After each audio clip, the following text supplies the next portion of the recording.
जय भीम। मैं हूं सुषमा और आप देख रहे हैं दलित टाइम्स की स्पेशल सीरीज माया का 30वां एपिसोड, जिसमें आज मैं आपको बताने वाली हूं बहन जी से जुड़ा एक बेहद दिलचस्प किस्सा, जो मजेदार भी है और बेहद जरूरी भी, क्योंकि यह किस्सा जातिवाद पर प्रहार करता है और बताता है कि जब उस वर्ग का व्यक्ति जिन्हें ऊंच नीच का भेद रखने वालों ने कभी ऊंचे पद पर नहीं बैठने दिया, जब वो उच्च पद पर बैठता है तो वो हर उस बुराई को खत्म कर देना चाहता है जो कभी उसने और उसके जैसे सैकड़ों लोगों ने ब्राह्मणवादी समाज में देखी है।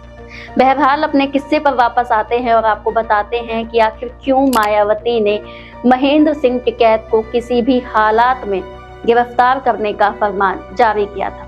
दरअसल बात साल 2008 की है, जब मायावती उत्तर प्रदेश में पूर्ण बहुमत की सरकार चला रही थी।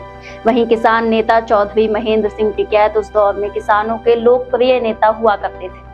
उस दौर में हर छोटी बड़ी संबंधित या असंबंधित मुद्दों पर महेंद्र सिंह टिकैत द्वारा खाप पंचायत और किसानों का आंदोलन आम बात हुआ करती थी, और ये वही बात थी जिसे महेंद्र सिंह टिकैत की विरासत कहा जाता था। अपनी इस विरासत के चलते बात बात पर टिकैत राज्य और केंद्र सरकार को अपने घुटनों पर ला देते थे, और यही चीज थी जिसके बूते महेंद्र सिंह टिकैत को घमंड हो गया था।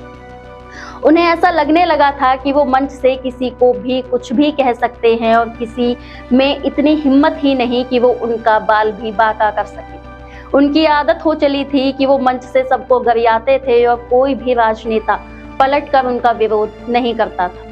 और फिर आया साल 2008, जब उत्तर प्रदेश के बिजनौर में अपनी ताकत और बेअंदाजी के सुरूर में लिप्त टिकैत ने मंच से यूपी की तत्कालीन मुख्यमंत्री मायावती को लेकर जाति सूचक शब्द बोल दिए।